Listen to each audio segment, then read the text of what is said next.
A gente, então, está aqui no grupo Lei Geral de Proteção de Dados, um grupo de estudo. Hoje é quinta-feira, 10 de fevereiro. A gente vai de 9 até as 10 horas.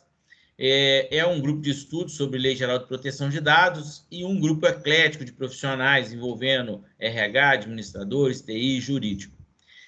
O nosso tema hoje é falando sobre privacidade pelo olhar jurídico, e a provocação que a gente está trazendo, ela foi colocada lá no grupo do WhatsApp, falando sobre a questão de uma demissão que não foi aceita como justa causa, mesmo que em função de ter acessado os dados de um bafômetro, para identificar que o colaborador não estava fora das condições de trabalho.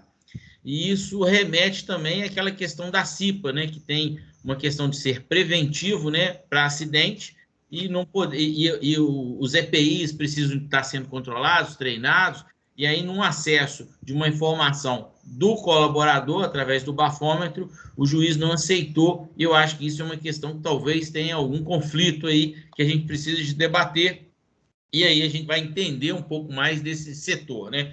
Então, hoje, inclusive, a gente entende que, como a gente está aqui em maciço de TI, a gente vai aceitar e escutar bastante o pessoal do departamento jurídico e dar condições que esse debate seja também um pouco bem eclético, né, para esse lado que não fala só de senhas e de protocolos IPs, né? Então, está aberto aí o debate. O Orozimbo, eu acho que ele quer dar uma palavra inicial aí também, para dar uma reflexão também nesse tema. Esteja com a palavra. E antes de tudo, queria agradecer. Na semana passada não pude participar, porque estava numa agenda aqui da Associação Comercial com a Federa Minas, e participação aí do Dante e do Orozimbo, né, que fizeram a parte de coordenação da reunião, e muito obrigado por isso. Muito bom. Eu acho que a gente está montando um grupo também que não é um grupo meu, né, é um grupo nosso, né? Então, é muito legal da gente poder estar compartilhando essa parte da coordenação. Orozimbo, segue aí. Legal, Pedro. Obrigado. Bom dia a todos. Eu queria colocar de imediato, na esteira disso de que você falou, Pedro, já é fazer uma primeira provocação ao Lucas e aos outros colegas da área jurídica que estão aqui. Em relação a isso que foi colocado, né, isso gerou uma discussão e foi acabar, me parece que a solução disso aí, a resolução, foi acabar na Justiça do Trabalho. Então, hoje, como que a LGPD em si, ela trata de alguns aspectos, mas de nada em relação ao punitivo. Inclusive, a esse respeito, me parece que já em 2019 foi aberto na Câmara, vocês do jurídico podem considerar isso aí, ver se realmente é realidade ou não, mas a LGPD penal, para ter especificidades e ter os códigos, enfim, os artigos que tratam das penalidades envolvendo a LGPD. Isso está em grupo de estudo, de repente esse ano sai, o ano que vem, mas em relação às penalidades envolvendo cybercrime, sobre aquele artigo que eu coloquei, que de repente o insider, né, o funcionário malicioso, ou nem sempre malicioso, mas aquele que executa uma função por descuido, né? Como que a lei está tratando isso? Que dispositivos legais que vocês têm para estar tratando esses aspectos? Então, eu vou, além dessa questão que ele colocou, da gente imaginar como que o bafômetro pode ser tratado para evitar que a gente tenha um dado sensível não aceito. Então, isso também poderia ser uma questão da gente estar analisando aí juridicamente. Lucas, inicia aí. Você é o protagonista hoje, meu jovem. Tarefa difícil e pesada, hein? Estou sentindo o peso aqui nos meus ombros. Vou pedir a ajuda dos colegas do jurídico, advogados, paralegais ou estudantes que estiverem aqui conosco. Se eu cometer algum erro, alguma gafe, me corrijam rapidamente. Só um parênteses, Lucas. Nós da área de TI, nós, com certeza, não temos todas as respostas, tá? Muitas vezes a gente tem que ir lá buscar, porque a resposta é não sei. Tá? Então, a gente quer deixar você muito à vontade, todos os nossos colegas, para que, se alguma pergunta a gente fizer e você não ter exatamente, você buscar tal, então anota, tica, fica na agenda e da próxima reunião você volta com uma resposta, mas, por favor, fica tranquilo, né, na boa, porque isso aí, ninguém tem que saber tudo. Obrigado. Perfeito. É possível até que, nesses temas, tenhamos resposta divergente aqui da nossa parte do jurídico. Acontece muito isso. Mas vamos lá. Referente ao tema do bafômetro, é uma decisão da Justiça do Trabalho em que houve menção da LGPD e o tema proteção de dados foi altamente decisivo na conclusão do problema trabalhista.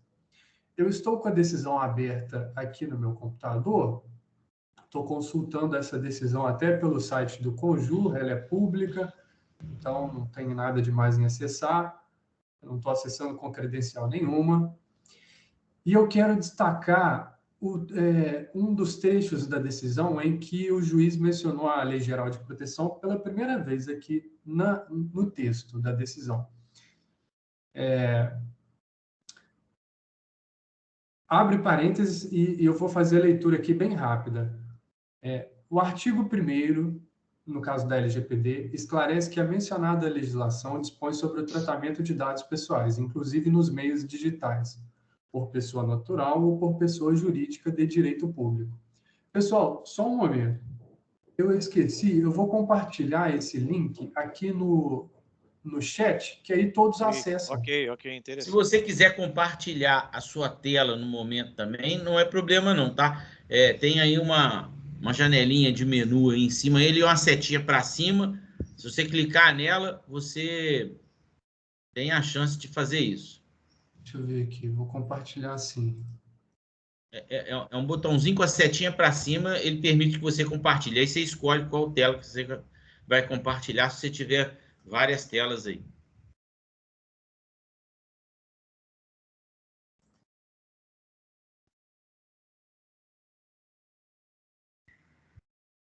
Essa condição da tecnologia, né, não só permite que grave, mas permite que compartilhe a tela como apresentador, e isso tudo faz diferença, né, para a gente estar, além de estar aprendendo sobre Lei Geral de Proteção de Dados, a gente pode estar aprendendo também um pouco da tecnologia. Está aparecendo a sua tela aí, Lucas. Está aparecendo a tela aí. Perfeito. Então, o parágrafo que eu estava lendo é esse. E aí o juiz segue mencionando os dispositivos de lei, e aí ele menciona no artigo 5º, inciso 1º, considera-se dado pessoal toda informação relacionada à pessoa natural, identificada ou identificável. Ele replicou o conceito de dado pessoal que foi estabelecido na legislação, e aí ele começou a linkar os problemas, os conceitos jurídicos, ao problema em que ele estava resolvendo. Razão pela qual a colheita do dado relativo ao consumo de bebida alcoólica é, evidentemente, regulamentada pela referida norma.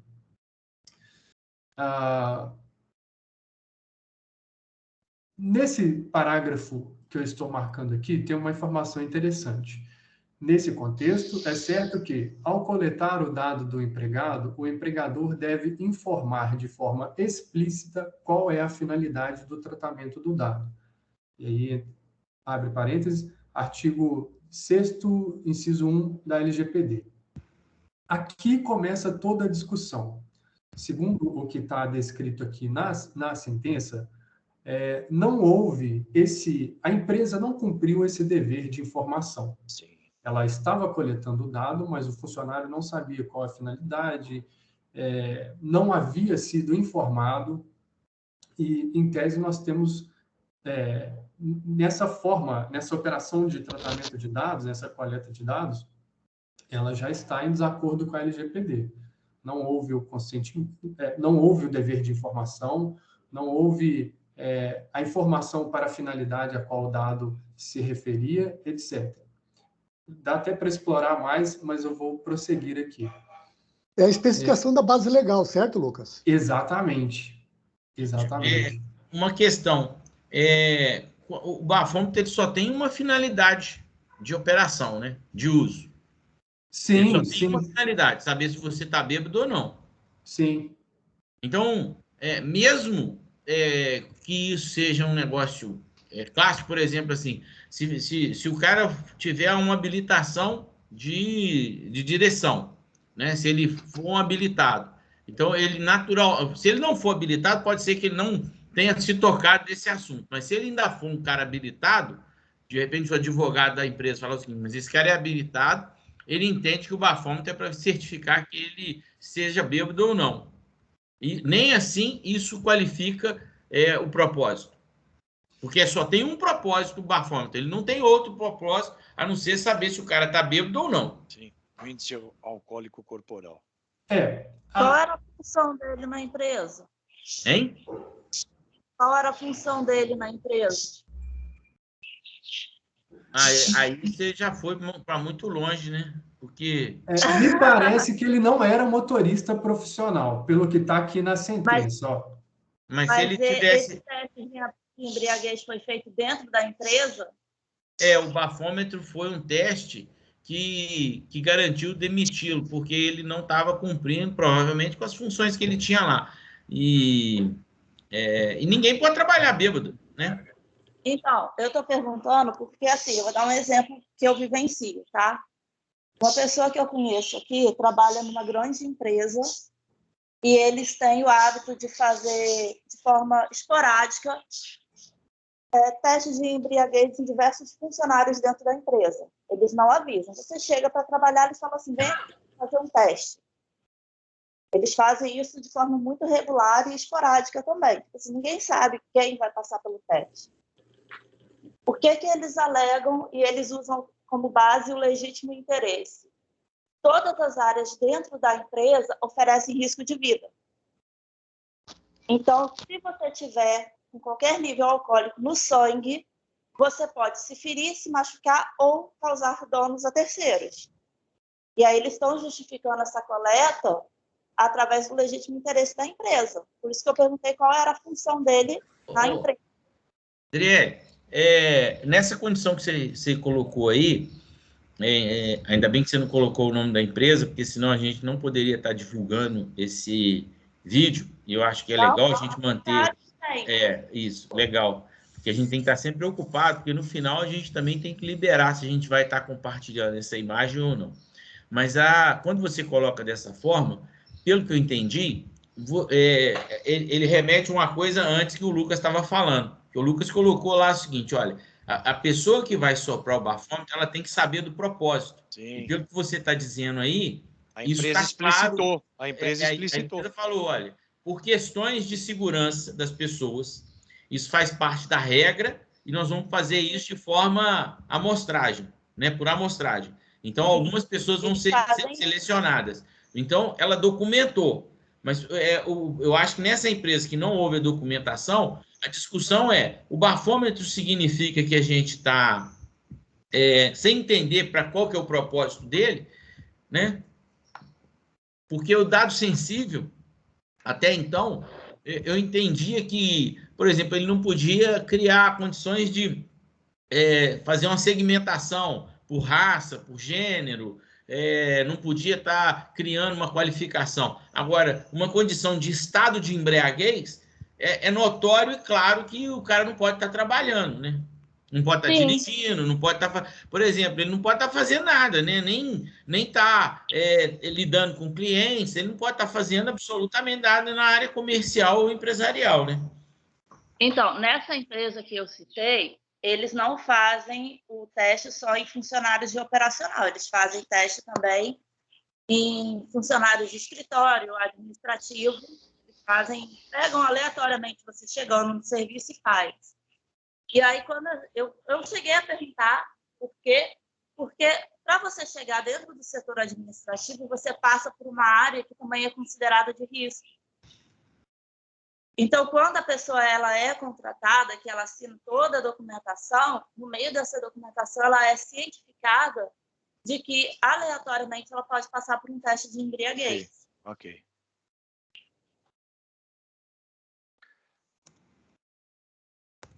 Prosseguindo, muito bons seus comentários, Driele.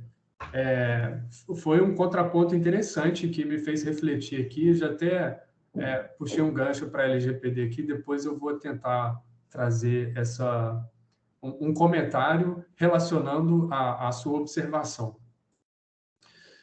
Então, nós vemos que talvez o ponto-chave aqui, né, em relação a essa ação foi que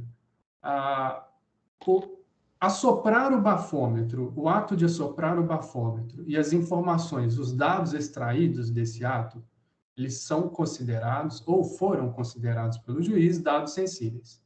E aí ele fundamenta isso porque, mais abaixo aqui, eu não sei, ele diz que o dado coletado é relativo à saúde do empregado, tratando-se, portanto, de dado pessoal sensível, artigo 5º, inciso 2 da LGPD, cujo tratamento só pode ser realizado nas hipóteses constantes do artigo 11 da LGPD. E aí o artigo 11 da LGPD, eu estou lendo ele aqui, diz o seguinte: o tratamento de dados pessoais sensíveis somente poderá ocorrer nas hipóteses de: inciso 1, quando o titular ou seu responsável legal consentir de forma específica e destacada para finalidades específicas.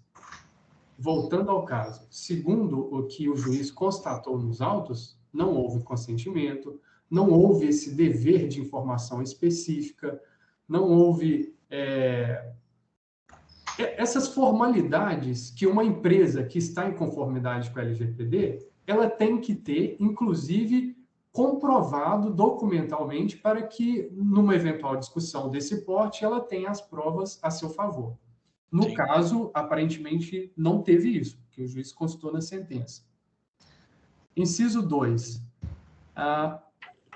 Sem o fornecimento de consentimento do titular dos dados, nas hipóteses em que for indispensável para cumprimento de obrigação legal ou regulatória pelo controlador, tratamento compartilhado de dados necessários à execução pela administração pública, realização de estudos por órgão de pesquisa, e aí a LGPD enumera uma série de hipóteses que aparentemente são bem taxativas, em que a coleta de um dado pessoal sensível poderá ser feita sem o consentimento do titular dos dados. É uma exceção. No direito, nós temos uma regra básica que as exceções elas se interpretam de forma restritiva. A exceção não pode ser interpretada de forma ampliativa. E aí, na decisão, o juiz entendeu que essa coleta de dados ela não se enquadrava nas hipóteses em que é permitido a coleta de um dado sensível sem o consentimento do titular. Todo o pano de fundo, toda a discussão referente à LGPD, basicamente circula por esse espectro que eu trouxe para vocês. A empresa coletava o dado, é considerado um dado sensível, porque tem relação com a saúde do trabalhador, mas não havia o consentimento, não havia o dever de informação, a empresa nunca trouxe isso para os seus colaboradores. E aqui, Lucas, sim. Se me permite, eu estou com a lei aqui, ó, da Patrícia Peck.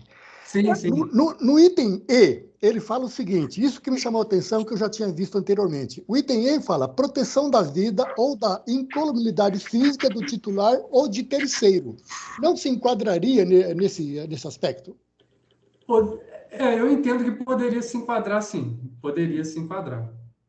Ainda mais que ele trabalha com carga e descarga. Cabe recurso. Descarga, poderia cair o produto em cima de alguém, provocar danos físicos. E também dá para enquadrar no mesmo artigo 11 Na letra 11.2, letra D.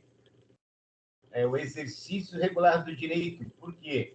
É um direito da empresa salvaguardar a vida dos seus funcionários. Então, ela está preservando a vida dos demais funcionários. Eu entendo isso. Inclusive do próprio. Isso, Sim, sim. do próprio. Então, cabe recurso. Cabe sim, eu acho que ele errou. Nesse artigo, até então estava bom. Ele colocou esse artigo 11 aí e ele deu uma pisada na bola aí na sentença. E isso tudo porque a gente só está falando da Lei Geral de Proteção de Dados, mas se a gente conectar isso com a CIPA, que é a prevenção de acidentes, aí você transforma essa questão aí num lugar que o cara tá errado, né? Ele não pode ir bêbado. Só um comentário. Eu ia revelar isso depois, né? Ia fazer um suspense, mas eu já vou adiantar aqui. Eu tive consultando no site do TRT 24, e parece que houve recurso, sim, já está em 2º grau de jurisdição tramitando. A discussão ainda não finalizou, ainda tem águas para passar sobre essa ponte. Eu acho que isso vai acontecer muito, né? Porque os juízes, a gente não é aquela coisa, não é culpar o juiz, que a coisa é nova, a lei é nova. Então, é uma lei que ela, como a gente tinha comentado, que ela não traz os aspectos punitivos dela, né? Isso está sendo discutido ainda. Vai haver uma LGPD penal, né? Então, ele sempre tem que acontecer um fato que envolve a LGPD. Mas quando ele for tratar isso aí, o juiz ele for tratar, o jurídico ele for tratar, e em toda a esfera, ele vai buscar em outras instâncias, certo, Lucas? Certo, exatamente. Orozimbo, o seu comentário é muito interessante. Eu vou tentar resumir a minha impressão. A lei é nova, são conceitos que talvez nós do direito nunca estaríamos acostumados a lidar. O pessoal do direito é um pouco formalista, talvez nós não temos tanto contato com tecnologia, embora isso tudo está mudando, né? A cada dia que passa, há uma necessidade maior de interação com a tecnologia, e talvez isso deixa a nossa interpretação, a nossa compreensão sobre esses fatos um pouco limitada. Acredito que com essa evolução tecnológica toda vai se abrir muito o nosso pensamento dos operadores do direito. Vai criando jurisprudência, correto? Exatamente, era esse ponto que eu ia abordar. A lei é nova, não tem jurisprudência formada e consolidada. À medida que vão surgindo os casos, as controvérsias, é que as decisões vão se consolidando. Então, começa cada um interpretando. Eu interpreto A, B, C, D. Aí, todas essas ações elas serão encaminhadas ao tribunal. Por exemplo, ao TRT, no caso de matéria trabalhista, ou ao TST, que é superior, o Tribunal Superior do Trabalho. E aí, eles vão dando o entendimento que eles achem adequado. Obviamente que os advogados das empresas ou do trabalhador vão contribuindo para a formação dessa jurisprudência. Eles vão colocando as teses nas petições, nos recursos, e tudo isso vai sendo analisado pelos tribunais e vai formando uma jurisprudência mais estável, pacífica, que a gente tem condições de olhar e falar, não, aparentemente, esse é o norte a ser seguido sobre essa controvérsia. Seria mais ou menos nesse sentido. Newton? Então, observando isso que você grifou aí, ela deu outra pisada na bola, o juiz aí, porque ele fala o seguinte, sequer apresentou o sinal de embriaguez. A lei de embriaguez, quando você faz o etilômetro, ela não fala exatamente que você tem que ter sintomas. Eu posso, o policial ele pode chegar e emitir uma solicitação de etilômetro e a pessoa não ter sinal e está com um álcool no organismo. Então, aí ele conseguiu fugir um pouco da LGPD, tentar entrar na lei de embriaguez e derrapou por quê? A lei de embriaguez, ela fala, é 0. Ah, mas o cara bebeu não está com sintoma nenhum. Ele tomou um copinho assim, ó, micro copo, e tem álcool no organismo. Então, ele pisou na bola aí. Não vincula muito isso, não. Eu sei porque eu dei aula de etilômetro, então aí está errado. Só um contexto. Eu não sabia dessa informação, é novidade para mim, muito interessante. Se você precisar, depois eu tenho material de etilômetro, eu passo para vocês. Legal, vou querer sim, Newton. Muito obrigado. Nessa condição, a gente acaba criando quase que um propósito de tudo. Porque, por exemplo, com uma atitude a ser tomada, é claro que documentar é bom. A Adriele colocou aí essa condição, que na empresa que está lá, então ela documentou isso, e aí já estaria de contraponto para esse juiz. Mas a discussão ela tem esse objetivo, né? A gente precisa de falar do assunto, a gente precisa de entender as várias variantes que esse assunto pode ter e como que a gente vai estar recomendando, como profissionais que tá aí falando sobre Lei Geral de Proteção de Dados, ou conectando isso, seja a CIPO, a Lei do Consumidor, ou a RH, quais são as regras de trabalho, para que a gente possa estar influenciando o mercado a se tornar um pouco melhor, né? Sim.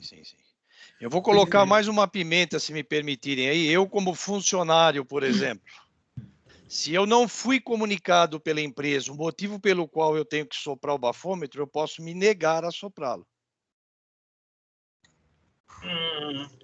Da mesma forma que se você for pego numa batida, você pode se negar a soprar. Exatamente. Eu sou então, detentor. Mas a lei de embriaguez, ela fala o seguinte: a partir da hora que você se recusou, a autuação será efetuada e você vai ter que provar que você não estava. Então, vamos lá. Se eu tenho que provar que eu não estava, como é que eu posso provar que eu não estava? Perante a lei, ela fala o seguinte: a partir da hora que você se negou, eu não lembro o artigo agora da lei, a partir da hora que você se negou, a autuação será feita. Então, vamos dar exemplo do polícia. A polícia vai lá e fez a autuação porque você se negou. No enquadramento, existe inclusive um segundo enquadramento, negar-se a fazer. Então, você tem que provar que você não está. Como é que você prova que você não está? Efetuando o teste do etilômetro. Sim.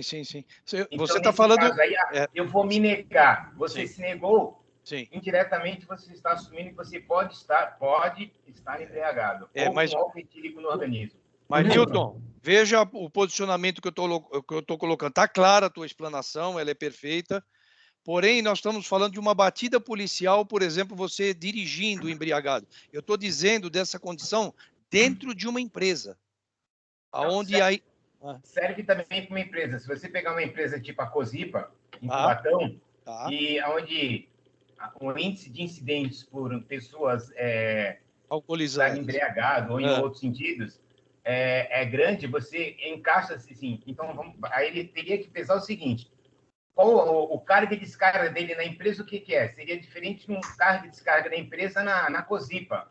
Carga e descarga na Cosipa é chapa de 1 tonelada. O cara pode estar embriagado para movimentar a ponte móvel?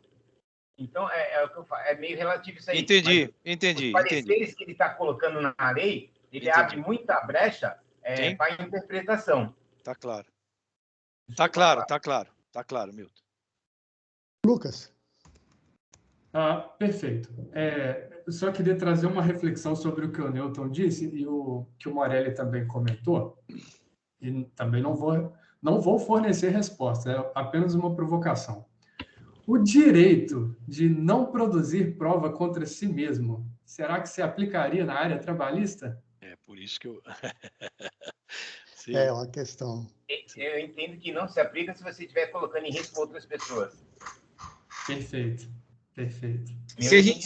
Sou advogado, tá, pessoal? Não sou advogado, eu sou TI. Nessa condição de não fazer prova contra si mesmo, é mais quando você já está sendo questionado. Agora, num ambiente de trabalho que a gente precisa de estar tudo controlado, né? Por exemplo, se você não está usando um EPI, você está em desconformidade. Se você não passou por um treinamento, você está em desconformidade. Então, por exemplo, assim, se você não tem um certificado de uma norma técnica, você não pode, por exemplo, adentrar numa sala onde tem alta tensão. E aí tudo isso vai levando a falar o seguinte: olha, se você não está em condições de falta de álcool no seu organismo, né, que você está com o grau etílico alterado, significa que aqui você não pode entrar. E o único jeito de provar isso é o bafômetro. né? Mas aí volta aquela questão lá do início, né? Que a Adriele colocou aí tão bem e que o Lucas deu lá em cima lá, olha, você tem que documentar tudo, você tem que formalizar tudo, né? E aí a gente fala não só da privacidade dos colaboradores, dos clientes, dos dados, mas a gente fala também como que vão ser os processos, aonde que pode estar dentro de um processo de uma empresa, como é que o operador, o usuário, os dados sensíveis vão estar sendo tratados, e aí formalizar é uma regra. Precisa de formalizar todos os processos e dar transparência a isso a todas as pessoas. Só assim as empresas vão estar mais robustas. Nós comentamos algumas... na verdade, a gente tem comentado sempre sobre a documentação, né, das empresas, né? A empresa ela tem o compliance. O tanto a gente é um fato a mais, né? Isso que a gente está colocando hoje, né? E tudo que vem pela frente, a importância do compliance na empresa, né? Quando a gente for fazer a conformidade LGPD na empresa, esses fatos serem levantados junto com os gestores, né? E isso está bem regulado, está tem um procedimento bem claro, né? Para os gestores não passar por essa situação que hoje o pessoal passa, né? Porque o pessoal vive hoje, né? Você imagina o dono dessa empresa, né? Ficou entre a cruz e a espada. E o que vai acontecer agora? Vou ser multado? Não vou? Demito o cara? Não. Tá? Ele vai voltar ou não? Então, como o Lucas comentou, vai gerando jurisprudências, né? Os próximos fatos já está bem documentado, já está bem regrado, né? Como diz no jurídico, certo, Lucas? Mais ou menos isso. Então, então essa coisa, quando a gente insiste no compliance da empresa, isso fica bem caracterizado. Tanto é importante, isso está sendo bem discutido, e quem está no processo de conformidade, fazendo as devidas adequações em cada área, principalmente RH, né? Porque é onde o funcionário, se ele for detectado com uma situação dessa, onde ele vai parar, né? Lá no RH. E o RH tem que dar as devidas explicações, né? Isso que eu queria colocar. Só para prosseguir aqui, eu destaquei 2 parágrafos da decisão que eu achei interessante, referente ao ponto que o Newton havia tocado alguns minutos atrás, das alíneas do artigo 11. Acredito que está aparecendo para vocês aí. Ó, eu grifei aqui o parágrafo. Sim, tá. Da mesma forma, não se vislumbra a hipótese na qual realizar exame etílico em um auxiliar de carga e descarga que sequer apresentava sinal de embriaguez seria útil para o exercício regular de qualquer direito por parte da reclamada em processo judicial, administrativo ou arbitral, a linha D, inciso 2 do artigo 11. São aquelas hipóteses de exceção em que pode-se coletar o dado sensível sem o consentimento do titular. Prossegue o magistrado. O ato da primeira ré também não se tinha por escopo a proteção da vida ou da incolumidade física do titular ou de terceiros. A linha E, como bem frisou o Newton, do inciso 2 do artigo 11, ressaltando-se mais uma vez que o reclamante não era motorista profissional e tampouco exercia algumas funções que poderia expor a vida de alguém em risco. E aí, toda a discussão, né, que se abre, se essa avaliação, né, dos autos do processo lá, se a função dele expunha riscos a terceiros, independente que ele não era motorista, talvez outra função exponha risco. A função carga e descarga em si, ela já expõe. Se na carteira dele lá tiver o CBO de carga e descarga, indiretamente já expõe, porque, mas ele carga e descarga de papel higiênico. Vamos ter 1 tonelada de papel higiênico, cai em cima de uma pessoa. Pode ter alguma coisa? Sim. Ele pega uma caixinha de isopor desse tamanho. Ele, bêbado ou com álcool etílico no organismo, ele vai passar por alguém, ele empurra a pessoa, cai, bate a cabeça. Traumatismo craniano. Tem ou não tem? Então, o magistrado aí, infelizmente, acho que... Escorregou, né? Ele não foi feliz Escorregou. na sentença dele, ainda mais porque ele, na própria sentença, ele fala os artigos que a gente vai poder recorrer disso aí, falando que a sentença dele está errada. Então, não, e se isso for criar uma jurisprudência, fica imaginando que vai acabar o bafômetro nas batidas de carro. E o cara vai falar o seguinte, olha, eu não tenho sinal nenhum de embriaguez, tomei um copo de cerveja, eu estou dirigindo aqui perfeitamente. Então, se essa condição foi garantida por algum perito para falar o tamanho dos milímetros de quantidade de álcool dentro do sangue, sim. Que vão te deixar diferente, né? Que vão te tirar as suas competências ou de dirigir ou de processar a sua atividade, isso pode estar lá na cartilha de boas-vindas quando o RH contrata e falar o seguinte, olha, aqui não só a gente trabalha num lugar que precisa, o administrativo ou operacional lá do chão de fábrica está em condições com a CIPA, mas está também em condições de estar trabalhando. Então, aí já notifica, que eu lembro disso, tem o Rodrigo, eu vi até que tem um Rodrigo aqui, eu não sei se é ele.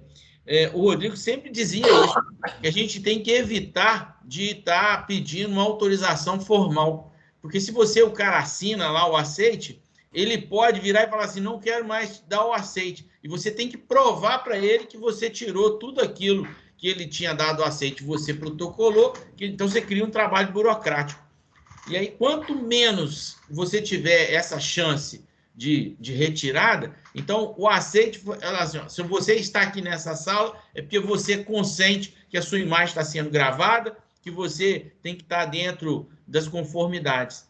E aí a gente vai criando argumentos para facilitar a vida das pessoas, porque senão também a gente vai criando hipóteses, e eu acho que é justo, né, no jurídico, é assim que funciona, né? Porque o juiz determina lá e o resto são tudo hipóteses que podem ser homologadas ou não.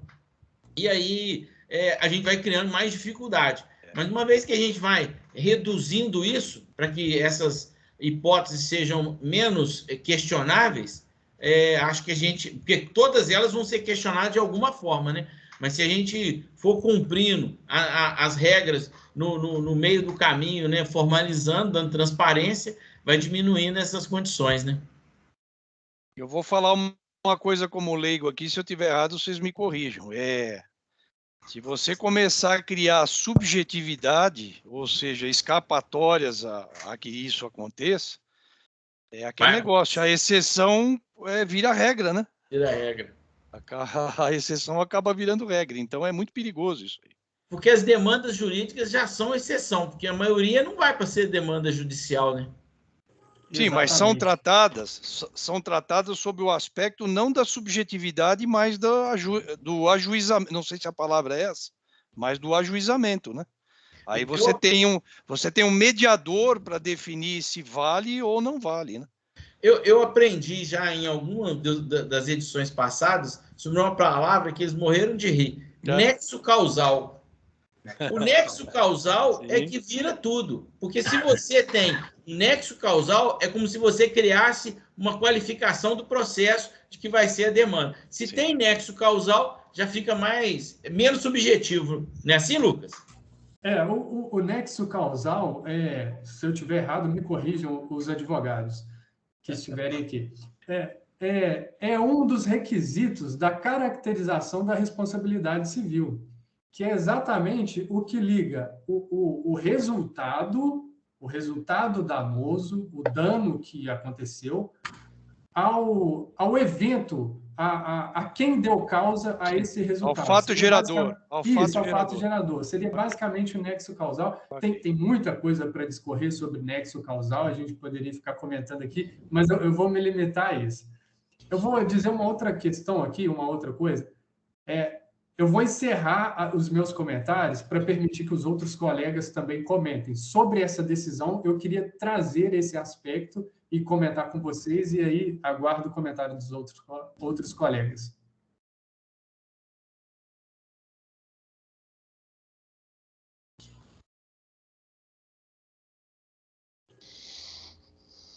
Você tirou o som seu aí, você falou que ia fazer um término, Lucas? Não, eu só disse que eu estaria encerrando a minha fala para ouvir os outros. Para dar oportunidade aos outros.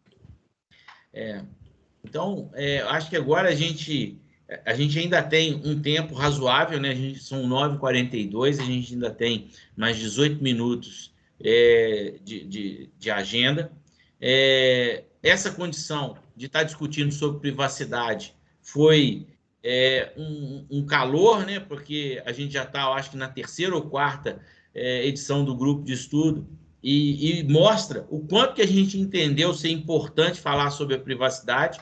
Talvez a palavra privacidade vai criar um alinhamento dentro de um contexto de empresa, de negócio, para que todo mundo esteja preocupado em proteger os dados, porque se a gente alinhar bem a palavra privacidade, a gente deixa de entender o que você acha e o que eu acho, o que o nosso contexto garante que privacidade seja da segurança aos dados.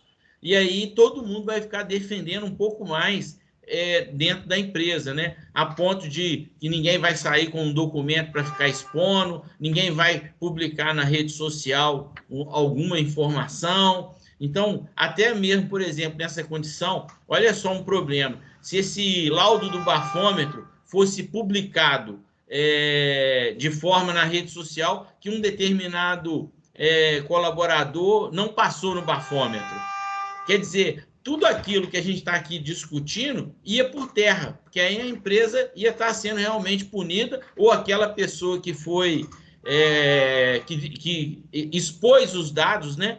Aí ia estar incorrendo numa falha, né? Porque até então a gente está aqui discutindo a questão da demissão por justa causa, mas aquilo que a gente poderia estar expondo em rede social não tem nada a ver com justa causa. João, pode falar. Não, deixa eu contar bem antes do advento de LGPD, alguns anos atrás. Na época, eu era gerente de informática de uma empresa aqui em Três Rios, e o Dante, até foi quando eu conheci o Dante, fazia o atendimento para a gente aqui, rede, etc. Né? E na época, o pessoal da segurança do trabalho, uma empresa de frigorífico, né? E tinha na época, acho que 1.500 funcionários, e o pessoal começou a se preocupar, porque, principalmente o pessoal que trabalhava em desossa, na hora do almoço, tomava umas boas pingas, entendeu? Umas boas pingas, mas boa pinga mesmo.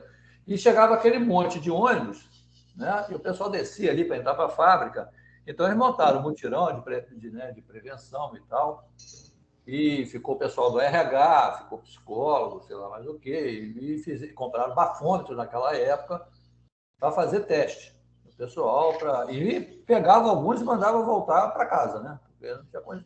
Eu me lembro, teve uma cena que acabou acontecendo, que virou piada, que um camarada desceu e desviou do negócio, conseguiu desviar do coisa, só que ele estava bem alterado. E ele passou, deu de cara com um menino do RH, que ele gostava muito, e falou assim: ô Claudinei, avisa o pessoal lá, cara, que tem um camarada lá, uma turma lá, cara, que tá com um negócio lá, um aparelho lá, só para caguetar a gente, pegar a gente e tomar umas pinguinhas, cara. A gente toma mesmo, entendeu? E veio o cara do RH e falou assim: rapaz, você pode voltar, que você vai voltar para casa. Não, mas eu tô bem para trabalhar. Você trabalha com umas peixeiras de 60, 70 centímetros de isoção no poica. Como é que você vai trabalhar com isso? Você tem que voltar. Já naquela época, já tinha esse, mas eu tenho direito, no meu horário de almoço, eu posso tomar minhas pingas. Poder pode, né? Mas você começa a colocar em risco os outros, né? Sim. Começa a colocar o risco dos outros. Então, é uma discussão complexa pra caramba. Ô, João, essa condição é o que a gente vem sempre tratando aqui. Porque, às vezes, a Lei Geral de Proteção de Dados, ela traz luz para várias leis que estão lá atrás, e muito do que está sendo discutido hoje é em função dessa luz, que às vezes a Lei Geral de Proteção não vai gerar uma causa, tanto que o Orozimpo colocou aí que a gente ainda não tem regras claras de punição, a gente só está na discussão, no processo de discussão, mas em contrapartida, a gente agora tem lei do consumidor muito mais agressiva, a CIPA vai estar muito mais agressiva. Então, a gente precisa de ter comportamento de privacidade mas todas essas leis, e agora até essa, né, do RH, sobre os acordos de contratação, precisam de estar sendo muito mais formalmente auditados. Rosinho, você queria falar aí? Sim, só complementar. Só para complementar rapidinho, o que eu vejo nos treinamentos de LGPD, inclusive conversa com o jurídico, é exatamente isso. Em tese, a LGPD não trouxe assim, nenhuma inovação por conta disso, porque muita coisa já tem. Né? Pontuou mais até essa questão de privacidade, porque você já tem lei do consumidor, você tem lei de direitos autorais, um monte de lei que já regula um monte de coisa. Né? Então, mas isso está trazendo à luz uma série de discussões, realmente. É que a gente já tinha algumas leis bem específicas. Vocês lembram da lei Caroline Dickmann? Lembram disso? Sim. Então, você tem o Marco Civil da Internet, você tem um código civil, você tem a própria Constituição, que já fala alguma coisa. Né? Então, eu creio, né? Porque eu quero crer que o pessoal vai pegar tudo isso aí e vai inserir, reescrever, dar uma outra leitura, se for o caso, e colocar dentro dessa LGPD penal. Eu creio que deva acontecer isso. Uma visão bem distante. Rosinho, Oi. Só para enriquecer o que você disse, no direito nós temos alguns microsistemas. Por exemplo, microsistema da tutela coletiva, que são regramentos que discutem processos em que tem multiplicidade de partes. Tem muitas partes, por exemplo, entra como ação civil coletiva, etc, etc. Interesse público. Isso.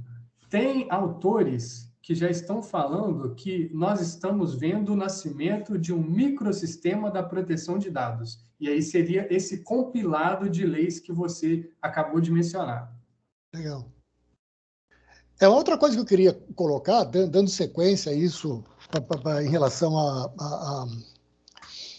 ao jurídico, a essa visão jurídica, eu assisti e andei lendo algumas teses, algumas situações de fato que falam da dificuldade que o jurídico tem muitas vezes para ter o que eles falam, é um termo jurídico, é a materialidade do fato.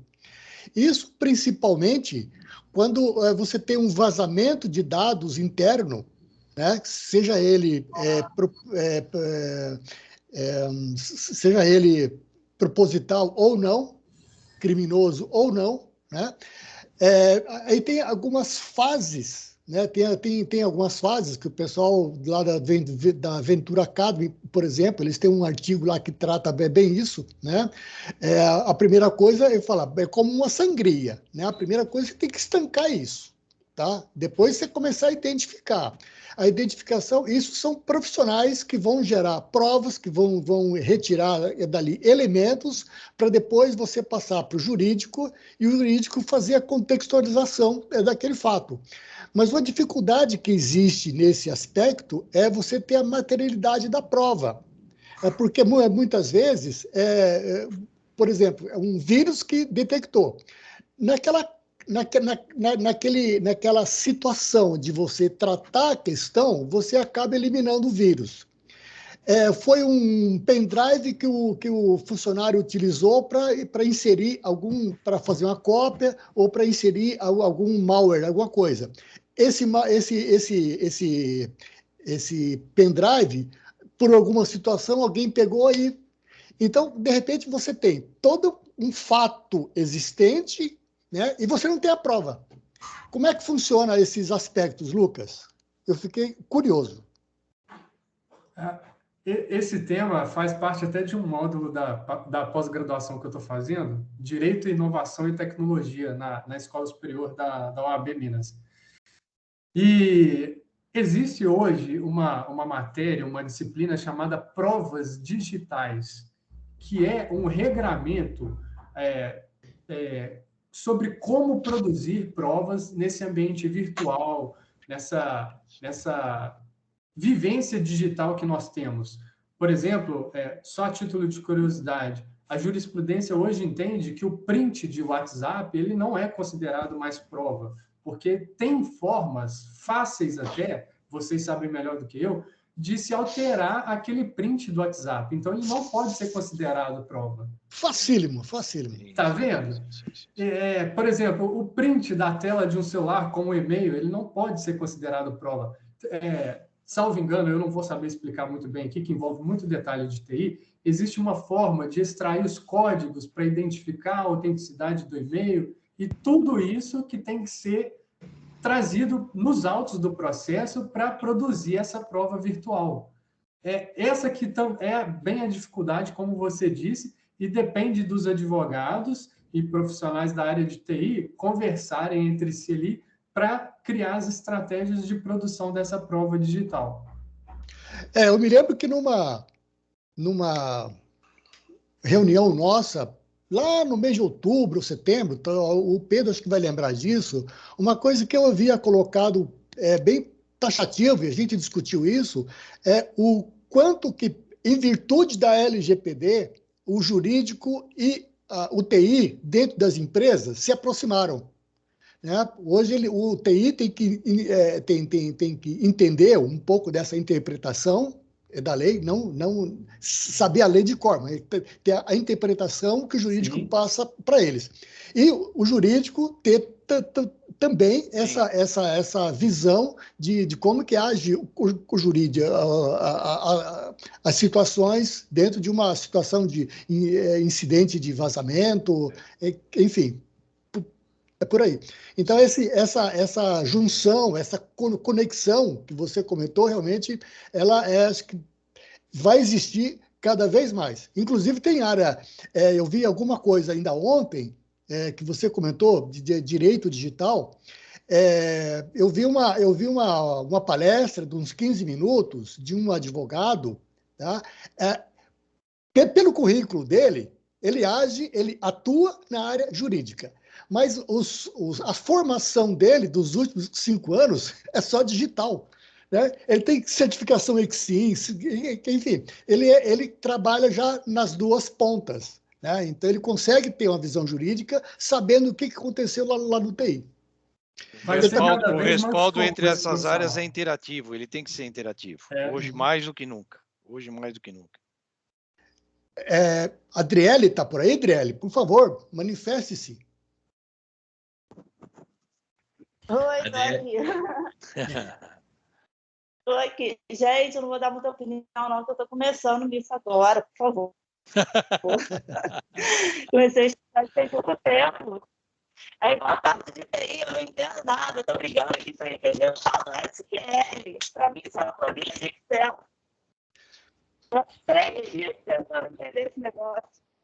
A gente pode passar depois, né, Pedro? Orozimbo, por hoje ela está perdoada, né? Por hoje. Amém! Viu, Adriele? A gente pode passar com a anuência do Pedro, a gente passa para você algumas reuniões nossas passadas, onde a discussão foi basicamente sobre temas TI. Foi muito rico porque a gente discutiu vários aspectos de vários assuntos, de várias situações que a gente levantou aqui.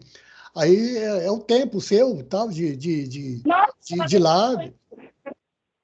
Aí a gente passa para você depois. Eu tenho... Obrigada.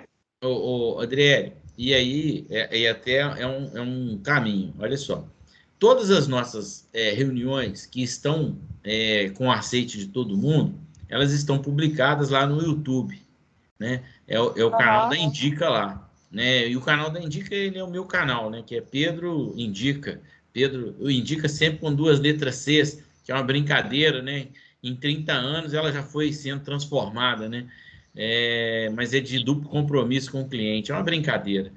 E aí eu criei uma empresa de informática quando ainda não tinha nem informática, não tinha internet, não tinha nada disso, e eu não queria ter um nome, na época, que fosse muito ligado. Mas, então, tá lá no canal do YouTube, mas eu vou estar te encaminhando para que você acesse lá. E todo mundo que puder acessar lá e puder fazer um curtido, fizer um comentário, torna o canal mais relevante, e isso que a gente está fazendo dá um pouco mais de autoridade, né? Porque cada um de nós que está aqui falando, se expondo, né? É claro que, do mesmo jeito que o Lucas falou que essa é uma lei nova, a gente entende que é uma lei nova, e a gente está criando aqui conceitos e até reduzindo, com toda certeza, reduzindo a chance de ter menos interpretações, de a gente estar alinhando um posicionamento. E hoje a gente influencia uma rede longa, né? Porque o nosso grupo lá, o Orozimbo, até toda vez que a gente está conversando, ele gosta de falar disso, né? O tamanho que a gente já se tornou. O grupo nosso no LinkedIn já está com mais de 1.700, agora está com 1.720, pelo que a última contagem que eu vi lá. Então, quer dizer, o nosso grupo ele vem crescendo e a gente vem influenciando uma quantidade de pessoas que não estão só no entorno, né? Por acaso, aqui em Ubá tem 3, né, do grupo. Salvador, acho que deve ter uns 8 nesse grupo, que participam, inclusive, aqui. Juiz de Fora também, né? O Dante também já vem trazendo alguns aí para ser aliado dele, né? Para ele não estar aqui sozinho, né? Então, quando a gente pensa nisso, a gente vem criando argumento, a gente vem criando experiência, porque a gente está falando de um assunto sobre a voz de vários, então a gente vai também adquirindo um pouco de experiência de como é que funcionam determinados lugares, e é isso. Essa experiência vai dando um pouco mais de capacidade da gente discutir esses temas, né? Às vezes a gente fala assim, eu não conheço nada, eu não tenho experiência, mas um pouquinho que você assistir aqui, um pouquinho que você tomar mais do café com a gente, isso vai dando autoridade, isso vai dando facilidade até de conversar com outras pessoas, e é esse o nosso grande objetivo. E aí, eu estou aqui também fazendo a última minha fala, porque já são 9h58, e aí, lembrando, se eu posso realmente estar publicando, hoje a gente teve uma função aí, eu acho que o João, né, que estava, não, o Newton, que comentou aí um pouco mais sobre o trabalho, né, se isso seria um problema da gente estar compartilhando. Se não, eu vou, assim que terminar e gravar, eu posso estar gravando lá no canal do YouTube. Para mim, eu posso estar publicando. Aí, da minha parte, liberado. Da minha parte, liberado. Também, beleza? Ok. Liberado. Se alguém quiser fazer algum último comentário, antes de eu desligar o gravador. Então, somente para as pessoas acompanharem os artigos que são postados no LinkedIn pelo pessoal do grupo, que eles são extremamente oportunos e importantes para dar ideias de discussões, inclusive discussões posteriores nas nossas reuniões. Então, é muito legal e muito oportuno que a gente veja, que a gente leia essas postagens no LinkedIn, porque elas trazem bastante riqueza de conhecimento. São duas etapas, né, Morelli? Porque quanto mais pessoas reagem, comentam, o LinkedIn dá um boost lá. Ele expande, claro, ele difunde. Vai expandindo. Difunde, claro. Tanto que, de repente, você, muitas vezes, você está navegando e fala, ó, veja essa postagem. Publicação, essa postagem que está em alta no LinkedIn, porque muitas pessoas estão interagindo. Isso é muito importante, a gente agradece. Perfeito. Ok, Pedro, por mim está tudo bem. Então, que ninguém saia ainda. Por mim também pode publicar. Tá